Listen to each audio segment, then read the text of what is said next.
ఏండోయ్ ఎలా ఉన్నారో బ్రహ్మాండంగా ఉండే ఉంటారు. పెళ్లి కౌరు ఎట్టుకొచ్చానండి. ఓ పల్మి సొవ్విటి అడిగారంటే మన పెళ్లి కౌరులని చెప్పేస్తానండి.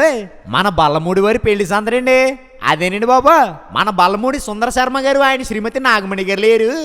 ఆప్యాయంగా అందరిని పలకరించేస్తా ఉంటారు. మరి వాళ్ళ ఏకైక కుమార్తె ముద్దుల కుమార్తె మన సీతా మహాలక్ష్మి పెళ్ళండి. ఇదిగో కుటుంబ విలువలు తెలిసిన మంచి అమ్మాయి. ఎప్పుడు సిరినవ్వు సిందించే గడుసు పిల్లండి. చూసారా కొందన బొమ్మల ఎంత క్యూట్ గా ఉందో అన్నట్టు మన సీతా మహాలక్ష్మి చేసుకోబోయారు. ఆ రాకుమారుడు ఎవరంటారా మన కడప వాస్తవ్యులు మన పద్మనాభ సోమయాజుల లక్ష్మీ నరసింహరావు గారు ఆయన శ్రీమతి సత్యవతి గారు లేరు. అనురాగంతో మాట్లాడేస్తా ఉంటారు. వాళ్ళ కనిష్ట కుమారుడు ముద్దుల కుమారుడు మన లక్ష్మీకాంత్ అండి.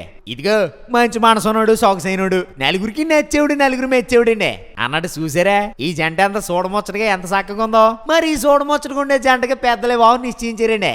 ఇంతకీ పెళ్లి ఇప్పుడు అంటారా ఈ నెల అక్టోబర్ 30వ తారీఖు అనగా గురువారం ఉదయం 10:59 ఇంతకీ పెళ్లి ఎక్కడంటారా మన విజయనగరం జిల్లా బొబ్బిల్లో రైల్వే స్టేషన్ దగ్గర సూర్య రెసిడెన్సీ లేదు అక్కడే అంగరంగ వైభవంగా అద్భుతంగా జరగబోతుందండి అన్నట్టు భోజనాలు అంటారా ఆ మాటకు వస్తున్నానండి. అదే రోజు మధ్యాహ్నం వివాహం అనంతరం కళ్యాణ వేదిక వద్ద పెడేస్తున్నారండి. మరి మీరు వచ్చారంటే నవగాయ పిండి వంటలు 4 కూరలు ప్రేమ ఆప్యాయతలు మనసారి ఇచ్చేస్తారండి. ఇదిగో మీరు రాకపోతే మాట వచ్చేద్దండి.